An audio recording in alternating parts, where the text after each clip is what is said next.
करते हैं आज के बिग मार्केट वॉइसेस की कड़ी में गुरमीत जी के पास। मीनवाइल एक बार फिर से शो स्टॉपर या फिर जिसे कहते हैं ना कि पूरी की पूरी जो सेंटर ऑफ डायरेक्शन बना हुआ है Nifty IT. Look at Nifty IT 31,526। मैं बार बार कह रहा हूँ it's now heading towards 200 exponential. शानदार सेटअप पर। गुरमीत नमस्कार। पहले तो बताइए कि आज चाय ज़्यादा लेके आए घर से या फिर 2 रोटी ज़्यादा लेके आए हैं?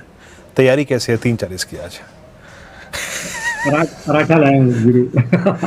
आलू का। पीएमएस मैनेजर को क्या क्या चिंता, 3:40 हो, 3:50 हो, 3:10 हो, है ना? बताइए किस चीज़ पे कमिटेड हैं आप इस वक्त?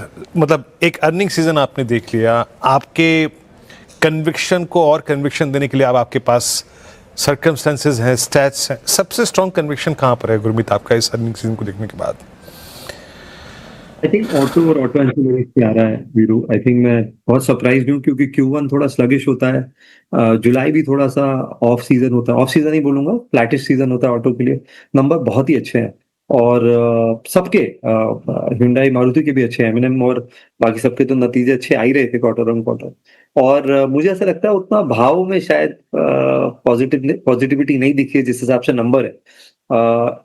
M&M के नतीजे शानदार थे, उसके बावजूद स्टॉक में वो मूवमेंट देखने को नहीं मिला है जो हमें उम्मीद है। तो यहाँ पे मुझे लगता हम वेटेज बढ़ा रहे हैं। हमने KPIT टेक्नोलॉजी भी लिया था, मेरी आपसे और अनुज से चर्चा हुई थी जब आईटी एकदम लो पॉइंट पे था कि 550 लेवल के आसपास हमने थोड़ा ऐड किया था क्योंकि वो टेक और ऑटो दोनों प्ले दे रहा था। और ऑलरेडी नेगेटिविटी जो थी, गाइडेंस जो उन्होंने कम किया था वो प्राइस में था। तो यहाँ पे हम ओवरवेट है। आई थिंक लगभग 20% वेट होगा पोर्टफोलियो का। बहुत सारी ऑटो एंसिलरीज में आपको अर्निंग अपसाइड देखने को मिलेगा। संधार टेक्नोलॉजी है हमारे पास, ऊनो मिंडा है, राजरतन के नतीजे बहुत अच्छे आए जो बीड वायर बनाते हैं टायर की। एक केमिकल कंपनी है वो भी टायर से रिलेटेड है, JG केमिकल, जो जिंक ट्रैक्साइड बनाती है जिसका एंड यूज टायर है। तो हम काफी काफी पॉजिटिव है स्पेस पे। दूसरा, एनर्जी पावर इक्विपमेंट स्पेस में थोड़ी जो वीकनेस आई, अभी करेक्शन आया, उसको हम यूज कर रहे हैं ऐड करने को। चाहे वो जी वर्नोवा हो, चाहे आजाद इंजीनियरिंग हो, हमने करेक्शन पे थोड़ा सा एडिशन किया है पॉलीकैब हो, केबल्स एंड वायर स्पेस में। तो ये 2 पॉकेट हमें बड़े स्ट्रक्चरल लग रहे हैं जहां हमें लगता है कि अपॉर्चुनिटी लंबी है। और कुछ पॉकेट्स में जैसे बैंक्स हैं, कैपिटल मार्केट प्लेस हैं, यहाँ पे भी चीजें अच्छी लग रही है। अर्निंग सीजन ने काफी सरप्राइज किया है Q1 के पॉजिटिवली। और काफी, और मुझे लगता है कहीं ना कहीं ये ब्रेथ ऑफ द मार्केट में रिफ्लेक्ट भी कर रहा है। ये मारुति के नंबर्स आपको कैसे लगे? अभी आप बोलते बोलते निकल गए, लेकिन जैसे मेरे को इम्प्रेस कर रहे थे नंबर्स। टॉप लाइन बहुत स्ट्रॉन्ग था। आई थिंक उन्होंने खुद एक हिट ले लिया अपने मार्जिन्स पर, just to give boost to top line. और मेरे ख्याल से प्राइस कुछ बहुत उन्होंने इंक्रीज लिए भी नहीं, प्राइस हाइक। मारुति को आप कैसे रीड कर रहे हैं? ये प्राइस कैसा लग रहा है आपको इस वक्त? एक्चुअली मार्केट फ्यूचर देखता है और मुझे लगता है कहीं ना कहीं जहां भी ईवी पोर्टफोलियो बेटर है, जहां पे हाइब्रिड पोर्टफोलियो बेटर है, वहां पे शायद बाजार ज्यादा रिवॉर्ड करेगा। इसलिए हम M&M को लेके काफी ओवरवेट है। उसके अलावा अगर आप देखिए, आप टू व्हीलर्स में भी देखिए, आज आप देखिए एथर साल की 2.5-3 लाख मोटरसाइकिल बेचता है, उसका मार्केट कैप लगभग 40-50 हजार करोड़ हो गया है। हीरो साल की मुझे लगता है 15-20 गुना ज्यादा बेचता है इधर से, 55 लाख बेचता होगा, 60 लाख बेचता होगा, उसका मार्केट कैप 1 लाख 1.25 लाख करोड़। और हीरो का स्टेक है इधर में। तो कहीं ना कहीं बाजार ये देख रहा है कि फ्यूचर ग्रोथ क्या होगी, उतनी वॉल्यूम ग्रोथ आएगी। और मारुति के पास ऑलरेडी 45% के आसपास मार्केट शेयर है। तो मैं नेगेटिव नहीं हूँ, बट हमने पोर्टफोलियो में ऐड किया है। मैं वहां देखूंगा जहां मार्केट शेयर बढ़ सकता है। मार्केट शेयर कहाँ बढ़ सकता है? टू व्हीलर्स में TVS का बढ़ सकता है, एथर का बढ़ सकता है, और M&M और टाटा मोटर्स का बढ़ सकता है। तो हम यहाँ पे पोजीशन है और उनकी जो वैल्यू चेन में एंसिलरीज हैं, हम यहाँ पे पोजीशन है। तो हम इस तरीके से इसको प्ले करेंगे, खाली एक मंथ के नंबर के बेसिस पे नहीं प्ले करेंगे। इंटरेस्टिंग। इनफैक्ट मैं भी यही सोच रही थी कि पैसेंजर व्हीकल के आंकड़े अच्छे हैं लेकिन स्टॉक क्यों नहीं चल रहा। गुरमीत जी, गुड आफ्टरनून।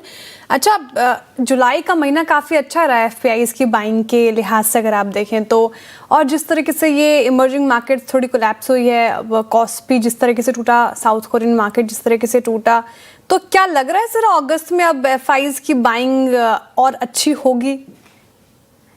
देखिए, फिंगर्स क्रॉस ने, हम तो 2 साल से 2.5 साल से वेट कर रहे हैं कि एक मीनिंगफुल FI फ्लोज आए। पर लग रहा है कि शायद सर्कमस्टेंसेस बन रहे हैं, कम से कम सेलिंग कम हो रही है। I think for the time being मैं खुश हूँ कि ज्यादा बेच नहीं रहे हैं या कम बेच रहे हैं या फ्लोस कमा रहे हैं। आई थिंक वो इटसेल्फ एक पॉजिटिव है।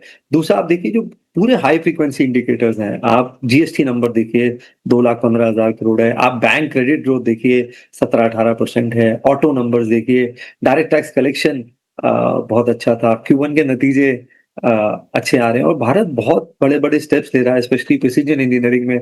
हमने अपना पहला एक्सपैंडेबल जेट इंजन बनाया, रॉकेट लॉन्च किया एक प्राइवेट कंपनी ने, बहुत सारा काम हो रहा है न्यूक्लियर कंपोनेंट्स पे। तो मुझे लगता है एक हम अच्छी कैपेक्स साइकिल में एंटर कर रहे हैं और जब कैपेक्स साइकिल स्टार्ट होती है बहुत लंबी चलती है, बहुत समय बाद मुझे लग रहा है बहुत सारे सेक्टर्स में कैपेक्स साइकिल देखने को मिल रही है। और आप देखिए गोल्ड मोनेटाइज हो रहा है, बहुत रिकॉर्ड गोल्ड का एक होल्डिंग, एक सुनील सिंघानिया जी ने अभी पीछे डेटा दिया था कि 1.5 ट्रिलियन था गोल्ड का होल्डिंग आज से 5 साल पहले, आज 4-4.5 ट्रिलियन है। और कहीं ना कहीं गोल्ड लोन के फॉर्म में ये मोनेटाइज हो रहा है। इसका इम्पैक्ट आपको देखने को मिल रहा है कंजम्पशन में, चाहे वो एफएमसीजी हो, ऑटो, कंज्यूमर ड्यूरेबल। तो मैं काफी कंस्ट्रक्टिव हूँ मार्केट को लेके। मुझे लगता है second half of the year में एफआईआई फ्लोज भी पॉजिटिव होंगे और बाजार ने जो 2 साल कंसोलिडेशन किया है और जो रिटेल इन्वेस्टर्स ने भरोसा दिखाया है, आई थिंक उनको रिवॉर्ड मिलेगा। आपने थोड़ा सा जिक्र किया गुरमीत जी एफएमसीजी काउंटर्स का, आईटीसी के नंबर आए और बहुत ही स्ट्रीट डमाडोल स्थिति में थी कि चलेगा कि नहीं स्टॉक सिगरेट वॉल्यूम के नंबर को देखते हुए।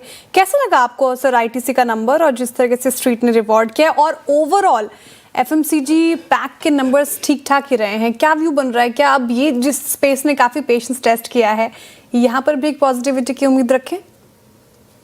बिल्कुल, आईटीसी ने तो काफी पेशेंस टेस्ट किया है।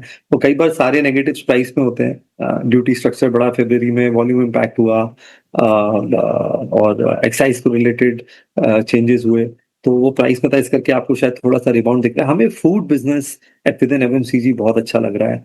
आप मैरिको के नतीजे देखिए, आप मिसेस बेक्टर के देखिए, टाटा कंज्यूमर के नतीजे के, बहुत सारी जो कंपनीज फूड सेगमेंट में है वहां पे नतीजे बहुत अच्छे आए, क्योंकि एक तो प्राइस रियलाइजेशन बढ़ा है और ये कॉन्फ्लिक्ट की वजह से एक फूड का शॉर्टेज हुआ है और एक मूवमेंट हो रहा है ब्रांडेड फूड्स की तरफ। तो हमें ये पॉकेट एफएमसीजी का अच्छा लगता है और हमें इटर्नल अच्छा लगता है। हमें लगता है कि अब ब्लिंकिट का मार्केट शेयर लगभग 50% हो गया है और जो एक बार 50% क्रॉस हो जाता है वो डोमिनेट करता है, और अमेजोन नाउ शायद बाकी के स्विगी जेप्टो के मार्केट शेयर को ज्यादा इम्पैक्ट करेगा बिग बास्केट के रादर देन ब्लिंकिट के। और इसके अलावा हमें एफएमसीजी में जो बीपीसी सेगमेंट है वहाँ हम इतना पॉजिटिव नहीं है, क्योंकि बहुत सारे ब्रांड्स हैं फॉरेन के जो लिस्टेड नहीं है, लोकल ब्रांड्स हैं, वो टफ कंपटीशन दे रहे हैं। आप एस्टी लॉडर को देखिए, क्या उनका कितना ग्रोथ हुआ है वॉल्यूम का, वो कहीं ना कहीं लैक्मे से या दूसरे ब्रांड से हुआ है। तो जो भी beauty and personal care segment है, हेयर सेगमेंट है, वहां पे एक स्टैग्नेंसी है, वो हमें एचयूएल के नंबर में भी दिखा, बहुत सारी दूसरी कंपनी के नंबर में भी दिखा। जो फूड बिजनेस है और जो high grow new age businesses हैं, यहाँ पे हम ज्यादा कंस्ट्रक्टिव। हमने रिसेंटली मीशो में भी थोड़ा सा पोजीशन लिया। ओके, मीशो भी आपने ऐड किया है, दैट्स इंटरेस्टिंग। मीशो एक बार लेके आइएगा, मीशो क्या कर रहा है, 191 स्टिल। अगर आप देखें रेंज के, नॉट एग्जैक्टली हाईएस्ट बट हाँ अच्छे जोन में ट्रेड करता हुआ। अच्छा गुरमीत, गोल्ड पर आपके विचार क्या हैं? डोमेस्टिक प्राइसेस करीब करीब 141 के आसपास, अंतर्राष्ट्रीय प्राइसेस करीब $4,000 के आसपास। यूएस का आपने भी फेड की मीटिंग देखी, आउटकम देखा, आप उनकी बॉन्ड यील्ड्स को देखें, स्टिल कोई कूलिंग ऑफ नहीं है, 4.69। गोल्ड को देखते हुए, उसके प्राइस को देखते हुए, यहाँ से फर्दर कोलैप्स की पॉसिबिलिटी लग रही है आपको, रिवर्सल की पॉसिबिलिटी लग रही है? और in that case whether it's jewellery space या फिर गोल्ड फाइनेंस कंपनियाँ, गोल्ड कारोबार सब्सटेंशियली होल्ड करने वाले बैंक्स, इन तीनों स्पेस पे आपका टेक क्या होगा? गोल्ड पे वीरू अगर करेक्शन आता है तो हम तो बायर होंगे ऑन डिप्स पे। हम क्लाइंट्स को बोल रहे हैं कि एक हेज है पोर्टफोलियो का, जियोपॉलिटिकल अनसर्टेनिटी को लेके, यूएस में अगर कल को क्रेडिट क्राइसिस बढ़ता है उसको लेके, कोई भी एक बड़ा इवेंट अगर होता है बाजार में, बॉन्ड यील्ड्स में बहुत तेजी है। हमने येन कैरी ट्रेड को अनवाइंड होते हुए देखा है, पहली बार यूएस ने शायद जापानीज मार्केट में इंटरवीन किया होगा। तो ये अनप्रेसिडेंटेड है और कुछ एक्सपोजर प्रेशियस मेटल में होना चाहिए। तो कोई भी अगर गिरावट आती है तो उसमें ऐड करना चाहिए। गोल्ड फाइनेंस कंपनीज में मैं एनबीएफसीज पे अब इतना कंस्ट्रक्टिव नहीं हूँ, क्योंकि बैंक्स बहुत एग्रेसिव हो गए हैं और कहीं ना कहीं उसका इम्पैक्ट यील्ड पे भी पड़ रहा है, मार्केट शेयर पे भी पड़ रहा है। और थोड़ा सा जब गोल्ड प्राइसेस में करेक्शन आता है तो क्रेडिट कॉस्ट थोड़ा सा इंक्रीज होता है। ज्वेलरी बिजनेस में वैल्यूएशन कंफर्ट नहीं है। आज आपको एक स्टोर डालना है तो 150-200 करोड़ लगते हैं और उसमें स्टोर का 80-85% कॉस्ट गोल्ड होता है। तो रिटर्न रेशियोज आप तनिष्क हटा दीजिए, इतना आसान नहीं होता है।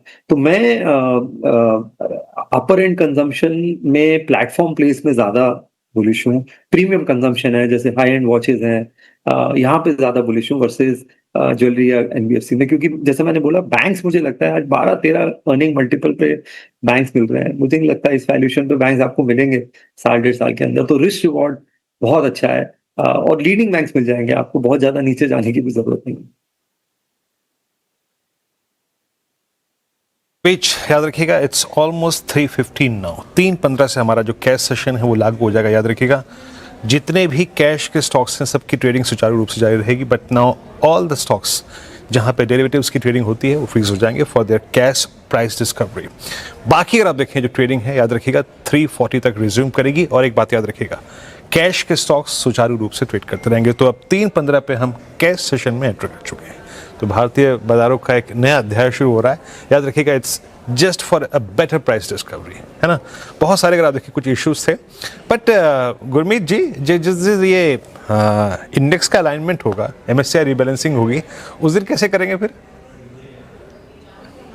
पता नहीं, मुझे ऐसा लगता है कि हम चीजों को ज्यादा कॉम्प्लिकेट करते हैं बार बार ये सब करके। हालांकि इसका इंटेंट अच्छा है कि जो लास्ट मिनट चेंजेस होते हैं, बट प्राइस डिस्कवरी है, बट मेरे हिसाब से कुछ समय के लिए बाजार में सब कुछ को छोड़ देना चाहिए। I think we are getting to micro, मेरा पर्सनल व्यू है।